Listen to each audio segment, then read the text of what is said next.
बिस्मिल्लाहिर्रहमानिर्रहीम। अस्सलामुअलैकुम नाज़रीन कराम, नई वीडियो में आपको खुश आमदीद कहते हैं।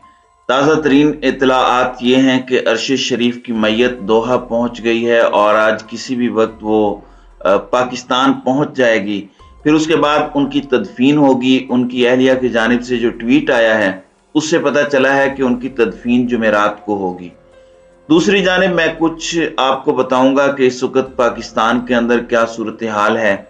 अरशद शरीफ की जो शहादत है, अब तमाम स्टेक होल्डर्स अरशद शरीफ की शहादत पर क्रेडिट लेने की कोशिश कर रहे हैं, इसको ऑन करने की कोशिश कर रहे हैं। कोई उन हालात पर बात नहीं कर रहा जिसमें उनको पाकिस्तान से निकलना पड़ा और जिंदगी को बचाने के लिए वो भागता रहा और बिलाखिर जालिम की गोली का निशाना बना। यहाँ पर जो मेन स्ट्रीम मीडिया है वो साइलेंट है और ज्यादातर जो कीनिया से खबरें आई हैं जिसमें ये तासुर है कि ये एक मिस्टेकन आइडेंटिटी थी और कीनिया की फौज ने इस पर इजहार अफसोस किया है, इतराफ किया है कि ये उनकी गलती थी। तो इस तरह से इस मामले को हशप करने की कोशिश की जा रही है। सोशल मीडिया के कुछ अकाउंट्स ऐसे हैं जो ये बताने की कोशिश कर रहे हैं कि शायद ये बाहर की किसी एजेंसी का काम है। अरशद शरीफ पाकिस्तान के लिए काम कर रहा था और उसने माजी में जो इतनी ज्यादा रिपोर्ट्स की, इतनी सारी चीजों को अनफोल्ड किया, तो इंटरनेशनल मीडिया, इंटरनेशनल एजेंसीज उनके पीछे पड़ी हुई थी। और ये जो ऑपरेशन हुआ है वहां पर कीनिया में, ये इस बैनुल अक़वामी साजिश का हिस्सा है और वही उसके पीछे इंटरनेशनल माफिया और इंटरनेशनल एजेंसीज हैं। कुछ ट्विटर पर, सोशल मीडिया पर इस तरह की चीजें इस वक्त बनाकर पेश की जा रही हैं। कौमी असम्बली ने भी रात गए एक करारदाद पेश की, एक लिप सर्विस, एक इजहार मुजम्मत है। हालांकि अगर हुकूमत पाकिस्तान चाहती तो अरशद शरीफ को यहां से भागना ना पड़ता और वो यहीं पर महफूज रहता। तो अब बुनियादी तौर पर सब लोग ये कहना चाह रहे हैं कि वो अरशद शरीफ के साथ थे। तमाम तबकात ये कहना चाह रहे हैं। मैं अशराफिया की बात कर रहा हूं क्योंकि अवामी बैकलैश बहुत है। जो पाकिस्तान के लोग हैं, जो गरीब लोग हैं, जो मिडिल क्लास है, जो पढ़े लिखे लोग हैं, सहाफ़ी हैं, लॉयर्स हैं, डॉक्टर्स हैं, अशराफिया के अलावा, वो सब ही इस मौत पर एक तरह सुन्न हो चुके हैं, सन्नाटे में आ गए हैं। कोई बंदा ये तस्वुर नहीं कर सकता था कि जुल्म इस हद तक बढ़ेगा। अब ये भी कहा जा रहा है सोशल मीडिया अकाउंट्स पर कि जनाब ये हमारी एस्टेब्लिशमेंट के खिलाफ एक साजिश है, किसी ने मारा है और अब उंगलियां डायरेक्टली इनडायरेक्टली पाकिस्तान की एस्टेब्लिशमेंट की जानिब उठ रही हैं और यह भी एक भारतीय साजिश है या कोई इंटरनेशनल साजिश है। कुछ ट्विटर अकाउंट्स हमें यह कहते हुए नजर आ रहे हैं। नाज़रीन इकराम, असल जो सवाल है वो बुनियादी तौर पर यही है कि क्यों हालात इतने तंग किए गए और वो क्या वजूहात थी जिनकी वजह से अरशद शरीफ को यहां से जाना पड़ा। कुछ और चीजें भी सामने आई हैं। मैं पहले भी आपको बता चुका हूं कि उनके पास कोई वीजा नहीं था, इसलिए कि उन्होंने कभी ये सोचा ही नहीं था कि वो कभी अपने मुल्क को छोड़कर कहीं और जाएंगे। दुबई से उन्होंने अमेरिका जाने की कोशिश की। मैं अभी थोड़ी देर पहले सुन रहा था ARY के एक नुमाइंदे जहां जेब को, उन्होंने ये बताया कि अरशद शरीफ ने उन्हें कहा कि दुबई से उन्होंने अमेरिका का वीजा लेने की कोशिश की लेकिन उनका वीजा वहां से रिजेक्ट हो गया।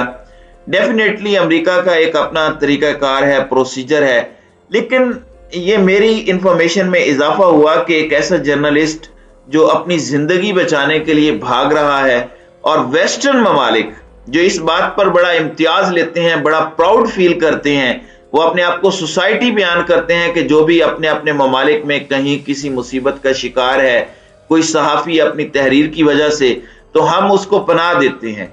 लेकिन यह पता चला कि उसका अमेरिका का वीजा वहां से रिजेक्ट हुआ। फिर यूके की वीजे की वो बहुत कोशिश करता रहा लेकिन यूके का वीजा भी उसे नहीं मिला। अपनी शहादत से 2-4 दिन पहले कुछ इस किस्म की एक्टिविटीज उनकी नजर आती हैं जिसमें यूके अथॉरिटीज की जानिब से यह गौर भी किया जा रहा था कि शायद वो उन्हें वीजा दे दें। बहरहाल अब तदफीन होगी, मगर ये सवाल हमेशा की तरह खड़ा है कि ये मर्डर किसने किया। मैंने रात भी अपने व्लॉग में ये कहा था कि कीनिया का पेपर जो है, जो न्यूज़पेपर है, वो कह रहा है कि कहीं पता नहीं चल सकता कि हकीकत में हुआ क्या, किस तरीके से उनको शहीद किया गया, کیونکہ میت جو ہے اس کے بارے میں کینیا کے ایک صحافی کا کہنا ہے کہ جو لوکیشن بتائی گئی ہے وہ اس سے 70-72 کلومیٹر دور ان کی ڈیڈ باڈی ملی ہے، اور سڑک پر صرف روڑے رکھے گئے تھے۔ جس طرح سے گولیاں ماری گئیں وہ بھی نظر آ رہا ہے کہ ٹارگٹ صرف اور صرف ارشد شریف تھا، وہ ڈرائیور نہیں تھا، اور شاید گاڑی کو روکنا بھی مقصد نہیں تھا۔ اب یہ سب چیزیں سامنے آ چکی ہیں، اور اب اس کی کیا انکوائری ہو سکتی ہے؟ Fact finding mission United nation, مجھے بتائیں یونائٹڈ نیشن بھی کیا سنے گا؟ یونائٹڈ نیشن بھی اس کی سنے گا جو وہاں پر ڈومینیٹ کرتا ہے۔ یونائٹڈ نیشن میں تو کشمیر کا مسئلہ بھی ہے، کیا کشمیریوں کو آزادی مل گئی؟ یونائٹڈ نیشن میں تو اور بھی بہت سارے مسائل ہیں، کیا ان کی کہیں سنوائی ہوئی، ان کی بات سنی گئی؟ یہ جو برما اور میانمار میں ہو رہا ہے کیا ان لوگوں کی سنی گئی؟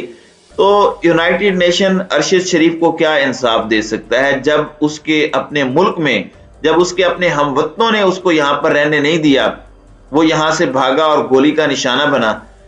ناظرین اکرام، مجھے یقین ہے کہ وہ انہی کی گولیوں کا نشانہ بنا جنہوں نے اسے یہاں سے بھاگنے پر مجبور کیا، تو وہ کیا انصاف دیں گے؟ یہ بحث تو چلتی رہے گی، پاکستان میں جنگ بھی جاری رہے گی، پولیٹیکل سٹرگل بھی جاری رہے گی، اور اسی سٹرگل کا کل عمران خان نے وعدہ کیا کہ وہ چوروں اور ڈاکوؤں کو مسلط نہیں ہونے دیں گی، اور یہی بات تھی ارشد شریف کی جو وہ ٹیکنیکل انداز میں کرتا تھا، انتہائی پروفیشنل انداز میں کرتا تھا، انویسٹیگیٹو رپورٹر تھا، ثبوت لے کے آتا تھا اور بتاتا تھا کہ یہ مافیا پاکستان کو کس طرح سے کھا رہا ہے، اور اس ساری کہانی کے پیچھے کون کون لوگ ہیں۔ اب سب یہ کہہ رہے ہیں کہ جی ارشد شریف ہمارا تھا، اور اس کی جو شہادت ہے یہ ایک بہت بھاری بوجھ ہے، قوم معاف نہیں کرے گی۔ تو ہر کوئی اب یہ کہنے کی کوشش کر رہا ہے کہ یہ ہمارا کام نہیں ہے، یہ تو دشمن کی واردات ہے، ہمیں تو ارشد شریف بہت پیارا تھا۔ قومی اسمبلی میں بھی قرارداد آ گئی ہے، اور بھی بہت سے لیڈران آنے جانے لگ گئے ہیں، کچھ اور بھی طبقات ہیں وہ بھی اپنے طور پر اپنی صفائی دینے کی کوشش کر رہے ہیں۔ لیکن ارشد شریف ایک بات تو اس نے سچ ثابت کی، وہ کہتا تھا کہ میں اس ملک کے لیے جان دے دوں گا مگر جھکوں گا نہیں۔ وہ ہم سب سے بہت بہتر نکلا، اور سب کو اس نے جو وہ کہتا تھا، جو حلف وہ یاد دلاتا وزیر اعظم کو، وزراء کو، ایم این ایز کو، وہ ایز اے پاکستانی اس نے جو حلف لیا تھا وہ تو اس پر پورا اتر گیا، وہ تو نہ ڈرا نہ جھکا، اور اس نے اپنی جان قربان کر دی اس ملک کے لیے، اور اب چھوڑ گیا اس مشن اس ملک کے باسیوں کے لیے کہ چلو اب تم بھی قدم بڑھاؤ اور اپنے اپنے ٹائم پر اپنی اپنی قربانی دو، یا تو سسٹم چینج ہو جائے گا یا پھر تم قربان ہوتے جاؤ گے۔ تو ویری سیڈ سٹوری۔ اس کے بعد بھی آنے والی ویڈیوز میں اس موضوع پر بات کرتا رہوں گا، کچھ تازہ ترین سٹوریز بھی ہیں، کچھ دوسری انفارمیشن ہے۔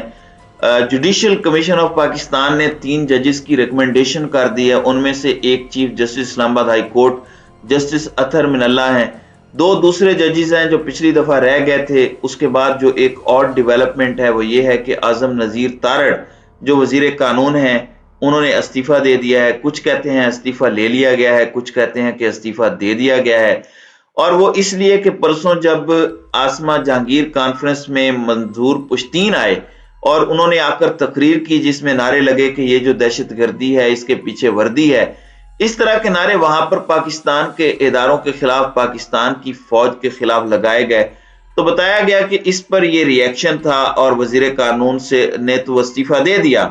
لیکن اور بھی بہت سی شخصیات اس کانفرنس میں موجود تھیں، ان میں ججز بھی تھے، میں آپ سے پہلے بھی کہہ چکا ہوں، قاضی فائز عیسیٰ بھی وہاں گئے اور ان کی تقریر بھی آپ سن لیں۔ قاضی فائز عیسیٰ کیونکہ وہاں پر ایک مقرر تھے، ایک سیاسی تقریب تھی، اس لیے ہر وہ جو بات کہیں اس پر بات ہو سکتی ہے، اور انہوں نے جو باتیں کہیں وہ کوئی منظور پشتین کی تقریر کے اندر کی جانے والی باتوں سے کم نہیں تھی، اور بھی بہت سے لوگ تھے۔ تو یہ ایک ایسی صورتحال بن گئی ہے پاکستان میں کہ سلیکٹیو کراؤڈ ہے، کچھ لوگ بلیک میل کرنے کے لیے گالیاں نکال رہے ہیں، کچھ لوگ ویسے ہی گالیاں نکال رہے ہیں، اس لیے کہ یہ پتہ چلے کہ حکومت بھی ہماری ہے اور اپوزیشن بھی ہماری۔ بہرحال یہ وطن عزیز کی موجودہ صورتحال ہے، اور میں آپ کو تازہ ترین اپڈیٹس اس حوالے سے دیتا رہوں گا۔ تو ناظرین اکرام، آپ کی اس ویڈیو کے حوالے سے کیا رائے ہے؟ اب اپنی رائے کا اظہار کامنٹ سیکشن میں ضرور کیجیے گا۔